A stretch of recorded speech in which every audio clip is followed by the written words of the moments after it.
buenas noches, bienvenidos a nuestro programa Somos Protagonistas. Me da mucho gusto que nos volvamos a encontrar como lo hacemos todos los martes en este mismo horario. La cámara hiperbárica se hizo popular en la primera mitad del siglo XX por el éxito obtenido en el tratamiento de la enfermedad del buceo. La oxigenoterapia hiperbárica posee innumerables beneficios para distintas afecciones. Hoy existen más de 8.000 cámaras en el mundo. Nosotros visitamos el Centro de Medicina Hiperbárica Buenos Aires, donde gran cantidad de pacientes han alcanzado una excelente calidad de vida gracias a este tratamiento, no invasivo ni doloroso. Eficiencia terapéutica avalada mundialmente. Nos encontramos en el Centro de Medicina Hiperbárica Buenos Aires. Vamos a hablar con su directora, la médica y doctora en medicina, Nina Subotina. Doctora, buenas noches, ¿cómo le va? Muy bien. Doctora, usted es un referente dentro de lo que es la medicina hiperbárica, ha trabajado muchísimos años en esto y vamos a hablar de su trayectoria y vamos a hablar de lo que significa la medicina hiperbárica. Mire, prefiero hablar de la medicina hiperbárica y no tanto de mi trayectoria. Sí, muchos años me ocupo de medicina hiperbárica y bien, esto como permite poder hacer un análisis más profundo. Primero, la palabra, ¿qué es medicina hiperbárica? Porque se puede escuchar cualquier cosa junto con la palabra cámara hiperbárica, no otras cosas, ¿sí? Que es hiper más, como hipermercado, que es un mercado más grande, ¿sí? Y bares son unidades de presión.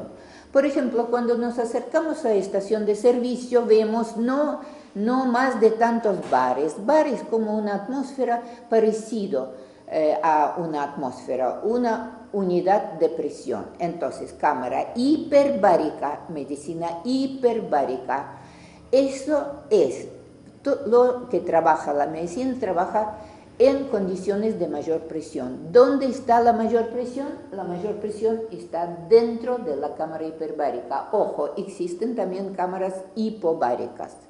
¿De menor presión? De menor presión, que también están utilizados para entrenamiento, por ejemplo, de los pilotos, o para entrenamiento de los deportistas que tienen después actuar en condiciones de altura.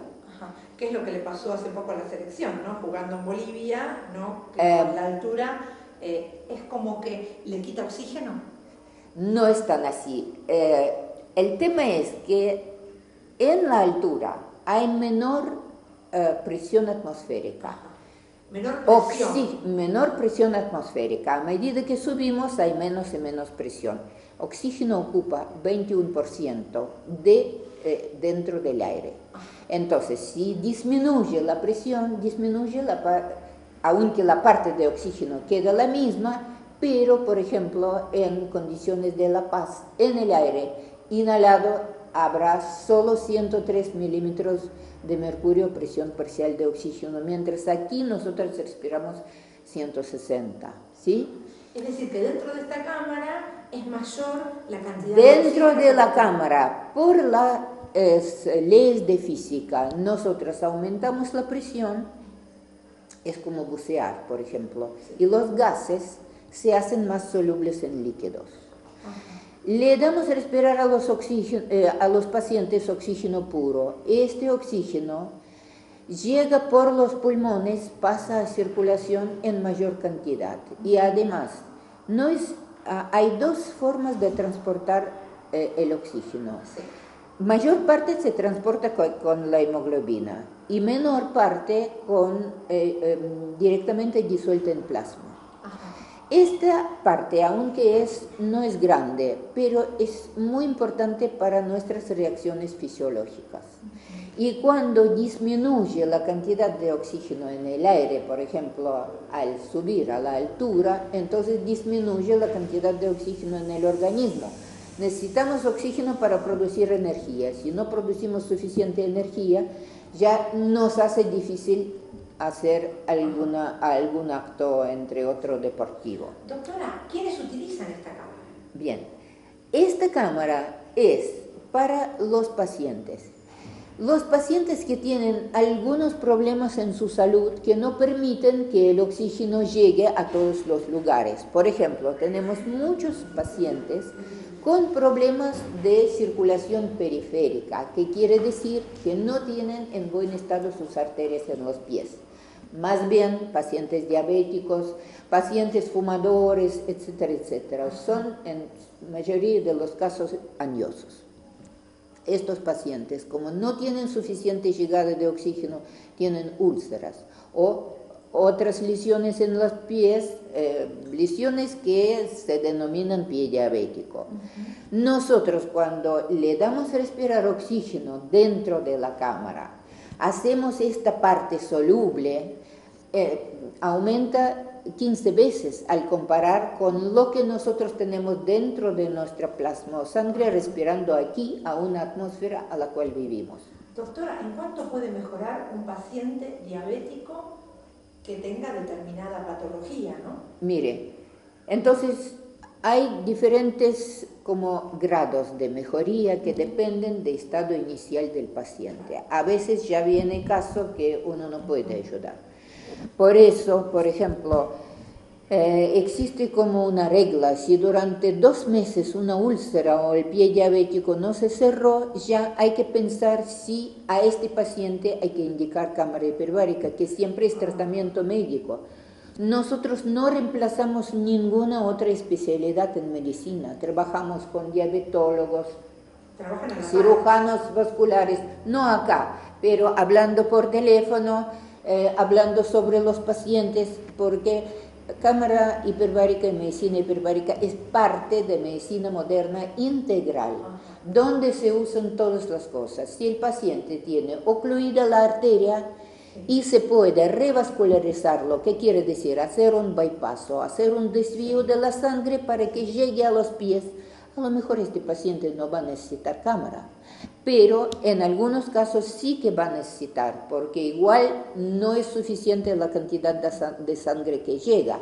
Entonces, cuando empieza a llegar la sangre bien oxigenada, por ejemplo, dentro de la cámara, entonces el paciente, en muchos casos, evitamos la amputación. Entonces esto no solamente tiene importancia para el paciente, esto tiene un gran costo social, gran ventaja social, porque el paciente sigue deambulando y hay muchos casos en los cuales más o menos un 40% de los pacientes que ya tenían indicación de amputación pudimos salvar. O por ejemplo, no amputar la pierna, amputar el pie. ¿Sí? Igual no podemos, bien, no hay ningún método 100% efectivo, claro, ¿sí? También depende del paciente. Doctora, ¿está insertada este tipo de aparatología en Argentina? En Argentina hay 17 cámaras hiperbáricas, de los cuales 2 están en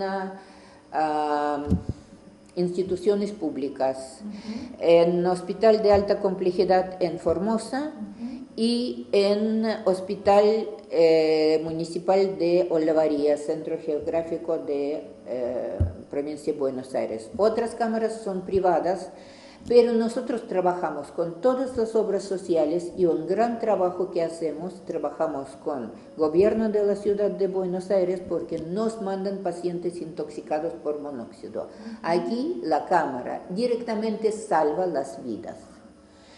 Y eso ocurre porque mayor cantidad de oxígeno dentro del organismo permite desbloquear la hemoglobina que está bloqueada por monóxido y además tiene algunos otros efectos que no voy a entrar en detalles ahora, que realmente permiten también evitar posteriores complicaciones neurológicas. Actúa como preventiva, ¿no? Como preventiva la cámara. Es como si hablamos, es como prevención secundaria. Ya tenemos un paciente enfermo que tiene una intoxicación aguda. Después de una intoxicación aguda, supongamos que fue tratado a la superficie con máscara reservorio, puede dentro de primeros 45 días desarrollar complicación neurológica, porque el cerebro es el órgano más sensible para monóxido.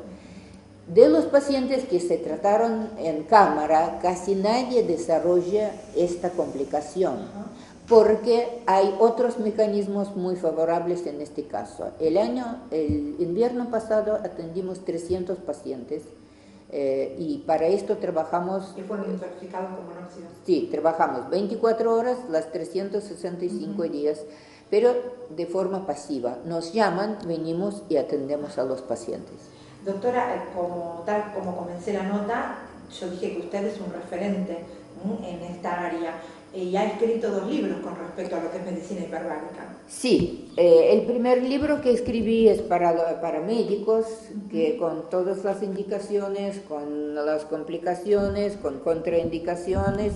Además, cámara hiperbárica también se usa para atención de los buzos, con lo que empezó el uso de cámara hiperbárica. Y los buzos notaron que sus heridas se curaron más rápido cuando vivían a mayor presión. Después escribí un libro para pacientes, para técnicos, para enfermeros, que es más fácil, pero incluye también toda la patología que nosotros atendemos.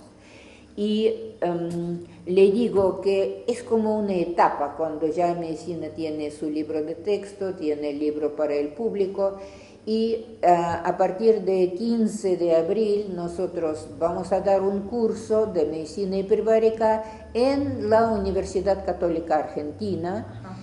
Y también ya tenemos como de nuestra historia un curso en 95 dado por doctor Pisarello también en la Universidad Católica, y durante 3 años, 2008, 2009 y 2011, hemos dado cursos de 250 horas, cursos de posgrado en la Universidad de Buenos Aires. Y hemos preparado una, no sé, suficiente cantidad de médicos. Es decir, que forman capital humano con esta especialización, de la que usted también está rodeada, ¿no? De un capital humano de excelencia. Por supuesto, tenemos muy buenos médicos, doctor Roberto Jacobino, doctora Elizabeth Pache, doctor Nicolás Carrieri. También necesitamos mucha gente, ¿por qué? Para cubrir también las guardias, ¿sí? Claro, porque trabajar los 365 siempre listos, claro, al servicio de salud. Doctora Nina Subotina, fue un honor haberla conocido, siendo referente de este tipo de medicina tan beneficiosa para tantos aspectos del organismo. Estuvimos en el Centro de Medicina Hiperbárica Buenos Aires. Gracias por habernos recibido. Muchas gracias. Buenas noches, doctora. Grupo Madera Pura, Tames 1824, Capital Federal. Teléfono 4452-2760. Centro de Medicina Hiperbárica Buenos Aires. Sánchez de Bustamante 1175, Capital Federal. Teléfono 4963-6879.